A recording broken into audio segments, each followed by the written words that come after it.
పాటు ఉన్నారు Medicover hospitals నుంచి యూరాలజిస్ట్ డాక్టర్ రవికుమార్ గారు, అలాగే ప్లాస్టిక్ సర్జన్ మధు వినయ్ గారు. ఎందుకు అంటే వీళ్ళొక రేరెస్ట్ ఆఫ్ ది రేర్ సర్జరీని చేశారు. అది ఒక పేషెంట్ చాలా చిన్న ఏజ్లో జరిగినటువంటి ఒక చిన్న తప్పు వల్ల అతను తన జీవితాన్ని కోల్పోయేటువంటి పరిస్థితి, దాని నుంచి వాళ్ళు అతన్ని బయటపడేశారు. అది ఏంటి అనేది వాళ్ళ మాటల్లోనే విందాం ఇప్పుడు. డాక్టర్ గారు నమస్తే అండి. నమస్తే అండి.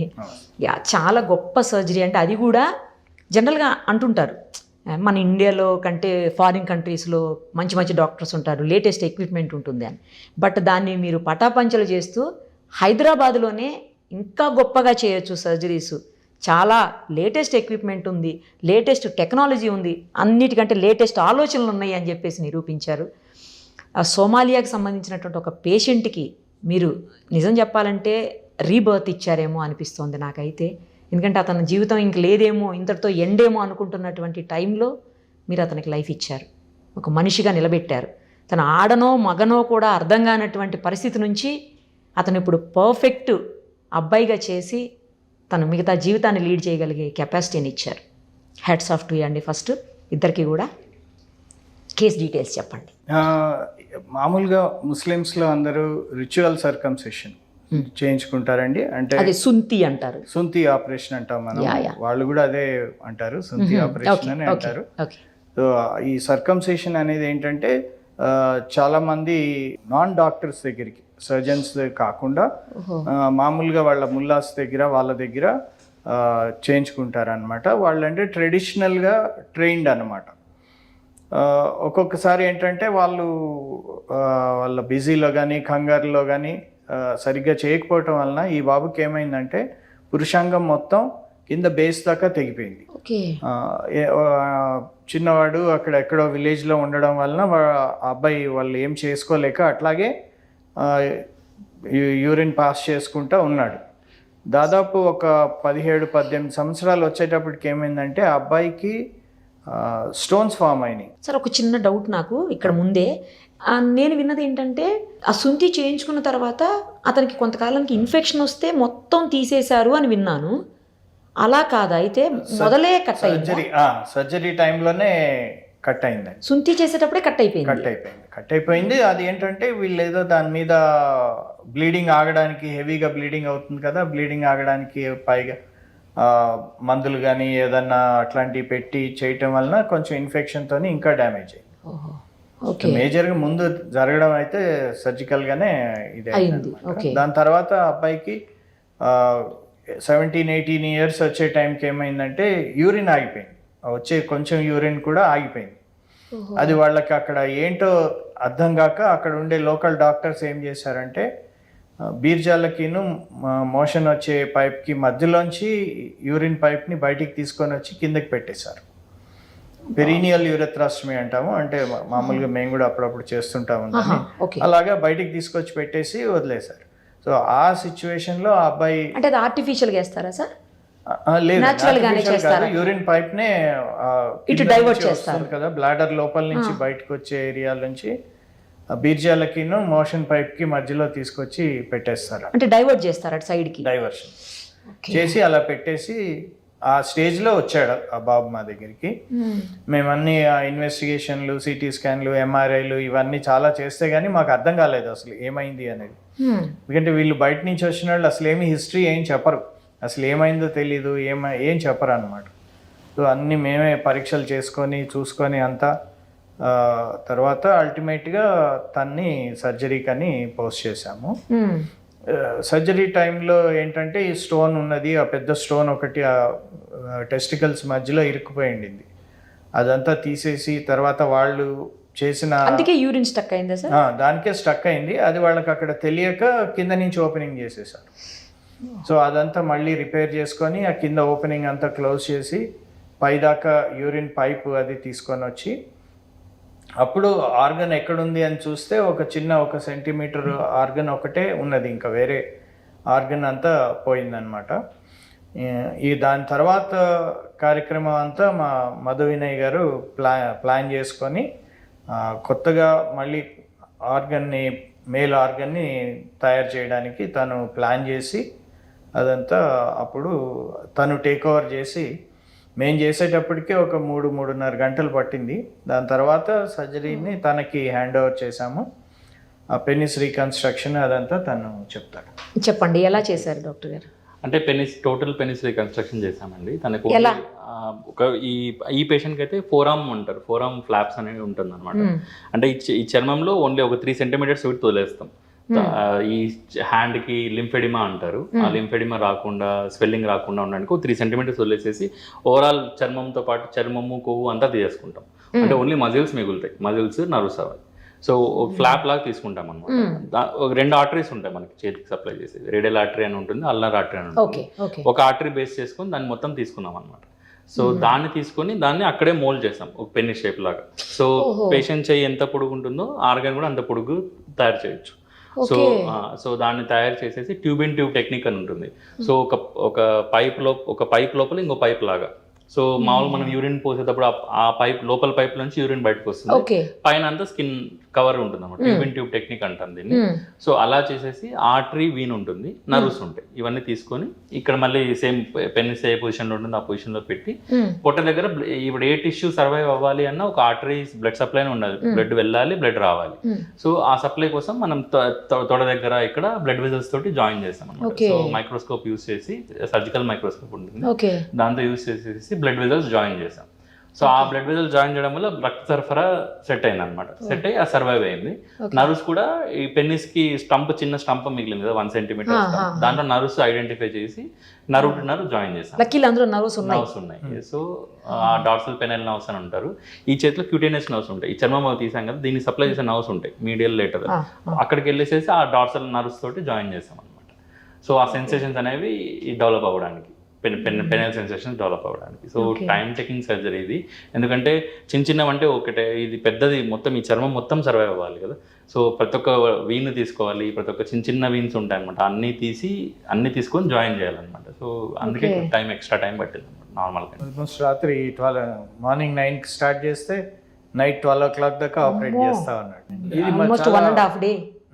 ఇది ఆల్మోస్ట్ మైక్రో సర్జికల్ అనేది చాలా తక్కువ మంది ప్లాస్టిక్ సర్జన్స్ చేస్తారు. రెండోది ఏంటంటే తిను చాలా బాగా చేస్తాడు. కాంప్లికేషన్స్ చాలామంది చేసి మళ్ళీ రివిజన్లు అని మధ్యలో చేసిన తర్వాత రెగ్యులర్గా చూసుకుంటా మధ్యలో బ్లడ్ సప్లై ఆగిపోతే మళ్ళీ కరెక్షన్ చేయటం ఇవన్నీ జరుగుతూ ఉంటాయి. లక్కీగా ఈ పేషెంట్కి అట్లా కాకుండా స్మూత్గా అది టేకప్ అయిందనమాట. డాక్టర్ గారు నాకు చిన్న డౌట్ మధు వినయ్ గారు, అదేంటంటే ఇప్పుడు మీరు ఆర్గాన్ని రెడీ చేశారు కదా, అది ఎన్ని రోజుల ముందు రెడీ చేసి పెట్టారు? ఆ రోజే అండి. ఆ రోజే ఫ్లాప్ తీసుకొని దాన్నే మోల్డ్ చేసేసి దాన్ని తీసుకొచ్చేసి ఈ మైక్రోసర్జరీ టెక్నిక్ తోటి జాయిన్ చేసేసాం అనమాట. ఈ చర్మం అంతా ఇక్కడ చర్మం కవర్ ఇవ్వాలి కదా, కాస్మెటికల్ ఇది కూడా మనం కేర్ తీసుకోవాలి. ఇదేం చేస్తామంటే నార్మల్గా గ్లూటియల్ రీజన్స్ ఉంటాయి కదా, బటక్స్ ఉంటాయి. బటక్స్ కింద కరెక్ట్గా ఎంత చర్మం అయితే కావాలో హాఫ్ లాగా తీసుకొని ఆ బటక్స్ కింద నుంచి చర్మం తీసుకునేసి అక్కడ కుట్లు వేసేసాం. సో తనకి బటక్స్ కింద ఒక చిన్న స్కార్ లాగా ఉంటుంది అంతే. చేతి మీద అది తెచ్చి ఇక్కడ పెట్టేసాం. ఇప్పుడు హీల్ అయిపోయిన తర్వాత ఎవ్రీథింగ్ లుక్స్ నార్మల్. తన హ్యాండ్ యాక్టివిటీ నార్మల్ ఉంది, ఎట్లాంటి స్వెల్లింగ్ లేదు, ఎట్లాంటి ఫంక్షన్ లాస్ లేదు, everything is doing normal. Scar కూడా అంతే కనిపించట్లేదు అన్లెస్ చూస్తే తప్ప, పర్టికులర్ గా చూస్తే తప్ప it is looks normal only. మరి ఇప్పుడు మీరు అక్కడ నుంచి కొంత మజిల్ తీశారు కదా? మజిల్ లేదండి, ఏం తీశారు? స్కిన్ కింద ఉన్న ఫ్యాట్, దాంతో పాటు నర్వ్స్, బ్లడ్ వెజల్స్. అదే తీశారు కదా మొత్తానికి కొంత పార్ట్. అయితే ఇప్పుడు ఆ తీసిన పార్ట్ ఎలా తనకి రికవరీకి ఎన్ని రోజులు పడుతుంది? అది ఒక 2 weeks లో హీల్ అయిపోతుందండి కంప్లీట్ గా. ఆ చర్మం పెట్టాం కదా, ఆ చర్మం అతుక్కునేసి 10 days లో అంతా 2 weeks లో నార్మల్ అయిపోయింది. అంటే లోపల ఉండే మెయిన్ మజిల్స్ కానీ ఆర్గన్స్ అవన్నీ ఏం తీయమండి, ఓన్లీ పైన చర్మం కింద ఉండే కొవ్వు ఫ్యాట్ రావడానికి మళ్ళీ 2-3 weeks అంతే, వచ్చేసి నార్మల్ అయిపోతుందా? అంటే షేప్ నియర్ నార్మల్ షేప్ వచ్చేస్తుంది. అది ఇప్పుడు కొంచెం కొద్దిగా ఉంటుంది, బట్ నాట్ యాజ్ థిన్ గా ఉంటుందా? ఇప్పుడు థిన్ గా ఉంటుంది, డిఫిగరింగ్ గా ఏం లేదు. మేము ఇప్పుడు చూస్తున్నాం కదా పేషెంట్ ని, 1 year అయిపోయింది. ఇనిషియల్ గా అనిపించేది థిన్ ఉంది కంపేర్ చేసుకుంటే, but now mostly near normal గానే. ఇప్పుడు మీరు చేసి ఎంత కాలం అయింది సర్జరీ? 1.5 year పైన అయిందండి. ఫస్ట్ సర్జరీ చేసి 1.5 year అయింది. సో మనం సెకండ్ మళ్ళీ ఏం చేశారు? ఇంప్లాంట్స్. అంటే దాని తర్వాత మామూలుగా ఏమవుతుంది అంటేమో ఈ యూరిన్ పైప్ ఏదైతే తయారు చేస్తారో అందులో ఒక్కొక్కసారి హోల్స్ పడతాయి. అదంతా మళ్ళీ హోల్స్ పడితే దాన్ని రిపేర్ చేసాము. తర్వాత యూరిన్ పైప్లో ఏదైతే స్టోన్ ఇరుక్కొని ఉండిందో అక్కడ బాగా ఇన్ఫెక్షన్ ఇవన్నీ ఉండినాయి. యూరిన్ పైప్కి కొత్తగా మనం తయారు చేసిన అంగానికి మధ్యలో ఉండే ఏరియా కూడా మళ్ళీ బ్లాక్ అయిపోయింది అనమాట. దాన్నంతా కూడా మళ్ళీ రెక్టిఫై చేసాం. సో ఇవన్నీ మనకి రెక్టిఫై అయ్యి కరెక్ట్గా ఉంది, తను అంగం టిప్పులోంచి బాగా యూరిన్ పాస్ చేస్తున్నాడు అని దానికోసం వెయిట్ చేస్తాం అన్నమాట. ఓహో, కాంప్లికేషన్ అనేది మళ్ళీ రాకూడదు అని. ఇదంతా అయిన తర్వాత మరి తను సంసార జీవితానికి పనికి రావాలంటే మళ్ళీ ఎరెక్షన్స్ కావాలి కదా. ఎస్. దానికి ఏంటంటే మళ్ళీ లాస్ట్ మొన్న 1 month బ్యాక్ దాని లోపల సిలికాన్ ఇంప్లాంట్స్ ఉంటాయి అన్నమాట. రాడ్స్ లాంటివి ఉంటాయి, లాంగ్ రాడ్స్, సిలికాన్ రాడ్స్. అవి మళ్ళీ అమర్చాం. మల్టిపుల్గా అట్లా సర్జరీస్ చేసుకుంటే తను రికవర్. ఇప్పుడు ఫైనల్ సర్జరీ రీసెంట్గా చేశారు. ఈ ఇంప్లాంట్స్ అనేవి లాస్ట్లో మొన్న 1 month బ్యాక్ ఫిట్ చేసి సెట్ అయిపోయినాయి ఇప్పుడు అవి. ఓకే. అది కూడా సైజుని బట్టి మనం ఇంప్లాంట్స్ 1 కానీ 2 కానీ పెడుతుంటాము. దీనికి 2 ఇంప్లాంట్స్ పట్టినాయి. సో 2 ఫిట్ చేసి సెట్ చేసాం అనమాట. ఓకే. సో నా ఇప్పుడు ఈ can even marry and have normal life, children అంతా. అదే అడగబోతున్నానండి. మరి పిల్లలు అదంతా కూడా ఇక ఏం ప్రాబ్లం ఉండదా? ఇప్పుడు బాగానే ఉంటుందండి, బికాజ్ అంతా సెట్ చేసాం కాబట్టి now is good for married life. అంటే ఈ చిన్న ఏజ్ అవ్వటం వల్ల ఇవన్నీ సెట్ చేయగలిగారా, లేకపోతే ఏ ఏజ్లోనైనా ఇలా చెయ్యొచ్చా? ఏజ్లోనే చేయొచ్చండి, అంటే అన్లెస్ 70 years పైన అట్లా. అలా కాదు, మరి అంత ఏజ్ కాదు, 40-50 వరకు కూడా అట్లా చెయ్యొచ్చు. ఇతను మీరు చెప్పిన అతను 17-18 years కదా, చాలా తక్కువ ఏజ్. సో ఇంకా కొంచెం పెద్దవాళ్ళైనా కొన్ని ఏమంటారు యాక్సిడెంట్స్లో ఇలాంటివి చూస్తుంటామండి. చాలా మేజర్ యాక్సిడెంట్స్లో, పెద్ద పెద్ద లారీ యాక్సిడెంట్స్ అలాంటి వాటిలో చూశాను నేను. చేయొచ్చండి, అంటే పేషెంట్ లాంగ్ సర్జరీస్కి అనస్థీషియాకి ఫిట్ ఉన్నారు అంటే ఎక్కువ కంట్రోల్, అన్ని కంట్రోల్లో ఉన్నాయి, డయాబెటీస్ అట్లా ఉన్నప్పుడు చేయమంటే అవన్నీ కంట్రోల్లో తీసుకొచ్చి తర్వాత సర్జరీకి తీసుకెళ్తాం అనమాట. సో తన ఫిట్నెస్ అన్ని చెక్ చేస్తాం, కార్డియాక్ ఫిట్నెస్ అంతా ఉంది అంటే then we will go for surgery long hours పడుతుంది దాన్ని. సో బాడీ ఫిట్గా ఉండాలన్నమాట. సో అన్నిటి చూసుకొని then we go for surgery. అంటే ఇప్పుడు penile cancer cases common, young ఏజెస్లోనే కామన్ ఉంటాయి పెనల్ క్యాన్సర్స్ అని. సో వాళ్ళలో పినెక్టమీ చేసేస్తారు, పెనిస్ తీసేయడం అంటే. సో వాళ్ళందరికీ ఇది ఒక హోప్ అనమాట. సో వీ కెన్, సో అన్ని రీకన్స్ట్రక్షన్ ఆప్షన్స్ ఉన్నాయి. So we can reconstruct and you can lead near normal life lead చేయొచ్చు. అలా అప్పటితో అయిపోయింది నాకు అని ఉండాల్సిన అవసరం లేదని అందుకే అడిగానండి. మన దేశంలో ఏంటంటేనమ్మా ఇట్లాంటివి, అంటే ఇది ఇప్పుడు ఆల్మోస్ట్ ముస్లిమ్స్ కూడా అందరూ సర్కంసిషన్కి వాళ్ళు డాక్టర్స్ దగ్గరికే వెళ్ళి చేయించుకుంటున్నారు. ఎక్కడో డీప్ విలేజెస్లో అట్లాంటి చోట మేబీ ఇంకా వెళ్తున్నారేమో కానీ రిలీజియస్ దాని గురించి, అదర్వైజ్ హాస్పిటల్స్లోనే వచ్చి చేయించుకుంటున్నారు. అవునా? ఓకే.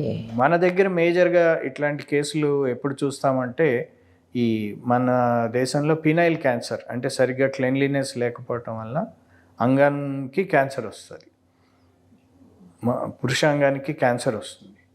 దానికి పురుషాంగం పూర్తిగా తీసేస్తారు, లేకపోతే ఒక్కొక్కసారి మోర్ దెన్ హాఫ్ కట్ చేసేయాల్సి వస్తుంది, చిన్న స్టంపే మిగులుతుంది అనమాట. అట్లాంటి వాళ్ళందరికీ కూడా వాళ్ళు ఈ సర్జరీస్కి ఎలిజిబుల్గా ఉంటారు. ఇంకొకటి ఫ్యాక్టరీస్లో మిషనరీ ఆపరేట్ చేస్తూ ఉంటారు, వాళ్ళకు కూడా ఒక్కొక్కసారి లాగేస్తూ ఉంటుంది. కొంతమందికి జుట్టు లాగేస్తుంది, కొంతమందికి ఈ పెనిస్ని సడన్గా లోపలికి లాగేయటం జరుగుతుంది. వాళ్ళకు కూడా మనకి ఈ పర్టికులర్ సర్జరీ అనేది ఉపయోగపడుతుంది. ఇప్పుడు ఇది అంటే ఆర్టిఫిషియల్గా పెట్టింది కాబట్టి చాలా ఎక్కువ పెయిన్ ఉండటం, చాలా ఎక్కువ కాలం సఫర్ అవటం అట్లా ఏమన్నా ఉంటుందండి? అలా ఏం లేదండి. ఆర్టిఫిషియల్ అంటే ఆర్టిఫిషియల్ తన జన్మం తనకే కదండి. సో అదే ఏదైనా ఆర్టిఫిషియలే కదా, అంటే తనకైనా కూడా. సో రిజెక్షన్ అట్లాంటివి ఏమి ఉండవు, బాడీ రిజెక్షన్ అట్లాంటివి ఉండవు, ఫారిన్ బాడీ టైప్ కాదు, అలా కాదు. సో తన బాడీ నుంచి తనకే కాబట్టి రిజెక్షన్ ఆ రిస్క్ ఉండదు. ఓన్లీ థింగ్ ఈజ్ మనం సర్జరీ చేసినప్పుడు ఆ బ్లడ్ వెజల్స్ అనేవి సరిగ్గా పనిచేసేటట్టు సర్జరీ చేసుకోవాలి. సో కరెక్ట్ మనం సర్జరీ అయిన ఇమీడియట్గా 24 to ఒక 2 to 3 days వరకు చాలా జాగ్రత్తగా చూసుకుంటాం. సో ఆ బ్లడ్ వెజల్స్ ఏమైనా బ్లాక్ అవుతున్నాయి అయితేనే వెంటనే సర్జరీ తీసుకొని రీటేక్ చేయడానికి అనమాట. సో అలా ఛాన్సెస్ రేర్లీ వస్తాయి. ఒక 100 సర్జరీస్ చేసామంటే ఒక 4 to 5 cases అట్లా రీడూ ఛాన్సెస్ ఉంటాయన్నమాట. బట్ ఈ పేషెంట్ అయితే అలా అవ్వలేదు. So he was well and fine అనమాట. సో ఈ జాగ్రత్తలు తీసుకొని చేస్తాం కాబట్టి రిజెక్షన్ అవన్నీ ఏమి ఉండవు. ఇంకా అసలు ఏం ప్రాబ్లమ్స్ ఉండవు, నార్మలే ఉండొచ్చు. మళ్ళీ అతనికి ఏమన్నా వేరే ఇష్యూస్ కానీ లేకపోతే వేరే సైడ్ ఎఫెక్ట్స్ కానీ అట్లా ఏమన్నా వచ్చే అవకాశం ఉంటుంది? సర్జరీ అయిన తర్వాత కొద్దిగా సార్ అన్నట్టు ఫిస్టులాస్ రావడం, అంటే హోల్స్ పడడం కానీ అవి కామన్గా చూస్తాము. బట్ అవన్నీ ట్రీటబుల్ అండి. సో అవునా? ఎక్స్ప్లెయిన్ చేస్తాం పేషెంట్ ముందే. సో ఈ రిస్క్ ఉంటుంది, ఇట్లా హోల్స్ పడే రిస్క్ ఉంటుంది అవన్నీ. సో అవన్నీ సీల్ చేసేస్తాం, సర్జరీస్ ఉన్నాయి దానికి సీల్ చేసేస్తాం. సో విత్ ఇన్ 1 yearలో everything will be set already. ఆ నర్వ్స్ జాయిన్ చేస్తాం కదా, సెన్సేషన్స్ డెవలప్ అయిన వరకు వెయిట్ చేస్తాం. 6 months to 1 year వరకు వెయిట్ చేస్తాం. ఆ పేషెంట్కి ఆ సెన్సేషన్ డెవలప్ అయిన తర్వాత ఇంప్లాంట్ అనేది పెడతాం. మాకు ఇన్ఫెక్షన్ ఏం లేదు, రిస్క్ లేదన్నప్పుడు ఇంప్లాంట్స్ పెడతారు. ఇక 1 year తర్వాత వేరే సైడ్ ఎఫెక్ట్స్ రావు, వచ్చిన 1 year లోపే వస్తాయి. అంటే అంతసేపు కావాలనే వెయిట్ చేస్తాం, ఇంప్లాంట్స్ పెట్టకుండా కావాలనే వెయిట్ చేస్తాం అనమాట, అంతా నార్మల్ అయింది అని. అండ్ ఇంప్లాంట్స్ పెట్టిన తర్వాత ఇంక వేరే సర్జరీస్ చేయటం కష్టం, ఇంకేం చేయలేరు. అందుకని ముందే అంతా నార్మల్ అయింది అని అనుకుంటే కానీ ఇంప్లాంట్స్ పెట్టాం. Right sir. ఇంప్లాంట్స్ పెట్టిన తర్వాత కూడా ఏమన్నా మళ్ళీ సైడ్ ఎఫెక్ట్స్, ఇన్ఫెక్షన్స్ అట్లా ఏమన్నా ఉంటే ఇంకేముండే? Implant is a foreign body కదా, అందుకే ఇన్ఫెక్షన్ రాకుండా చాలా కేర్ఫుల్గా చూసుకొని యూరిన్లో అంతా టెస్టులు చేసుకొని కల్చర్స్ అన్నీ నెగిటివ్గా ఉన్నాయి, ఎవ్రీథింగ్ బాగుందన్నప్పుడే పెడతాం అన్నమాట. ఓకే. నేను అనేది అయిపోయిన తర్వాత సార్? అయిపోయిన తర్వాత కూడా అంటే ఈ ఇంప్లాంట్స్ ఇరోడ్ అవుతాయంటారు, బయటికి గుచ్చుకొని బయటికి రావచ్చు ఒక్కొక్కసారి. అందుకని ఏం చేస్తామంటే కొంచెం స్మాలర్ సైజే పెడతాం.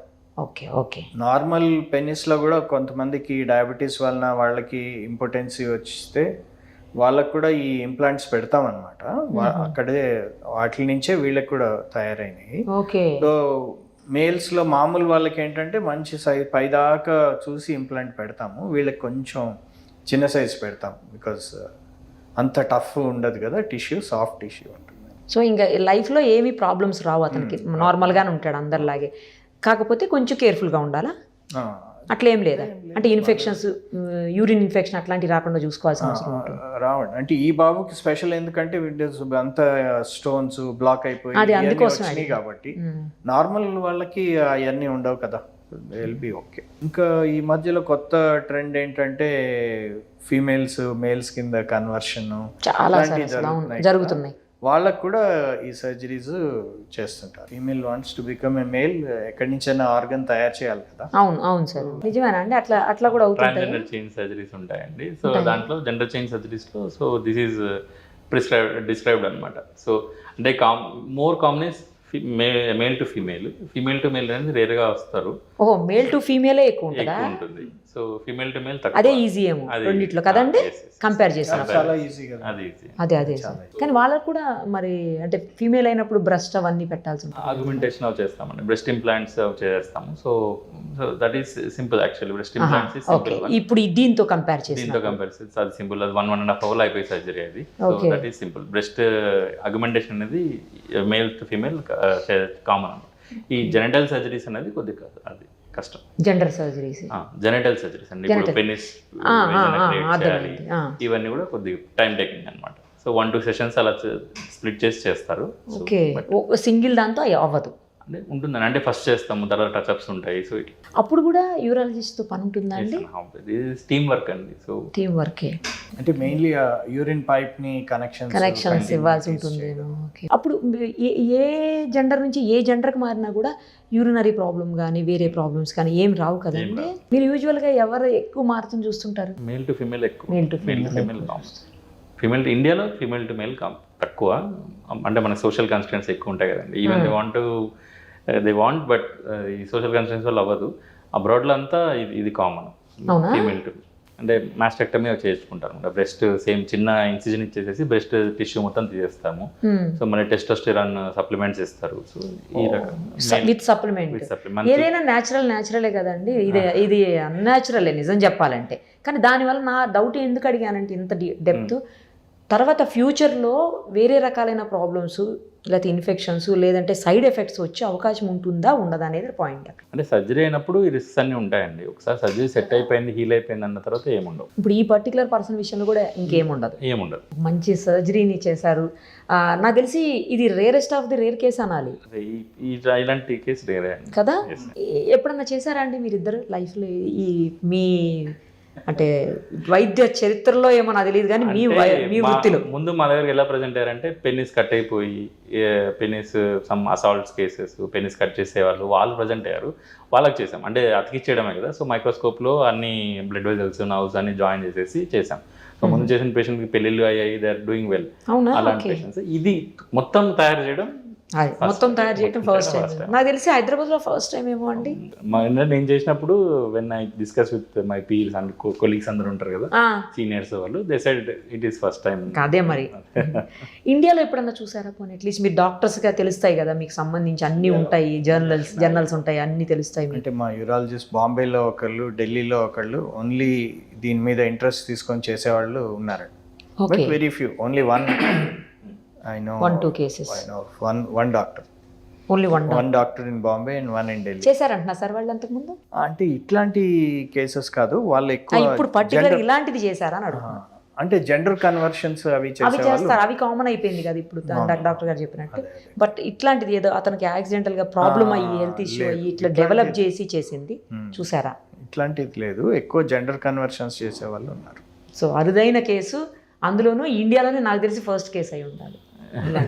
క్లెయిమ్ చేయలేమండి, బట్ ఎనీహౌ మన హైదరాబాదు హెల్త్ హబ్ మన అందరం వింటుంటాం, అది ఆ హెల్త్ హబ్ని ఇంకొకసారి మళ్ళీ మీరు ఈ లెవెల్లో పై వరకు తీసుకొచ్చి చూపించారు మీరిద్దరు కూడాను. All the very best doctor గారు. ఎవరికైనా ఇలాంటి ప్రాబ్లం ఉన్నప్పుడు అసలు ఎక్కడికి వెళ్ళాల్సిన అవసరం లేదు, వెతుక్కునే పరిస్థితి లేకుండా హైదరాబాద్లో మీరిద్దరే కనిపిస్తారు. థ్యాంక్ యూ అండి, thank you so much. Suman టీవీలో మీ పర్సనల్ అండ్ బిజినెస్ ప్రమోషన్స్ కోసం కింది నెంబర్కి కాంటాక్ట్ చేయండి.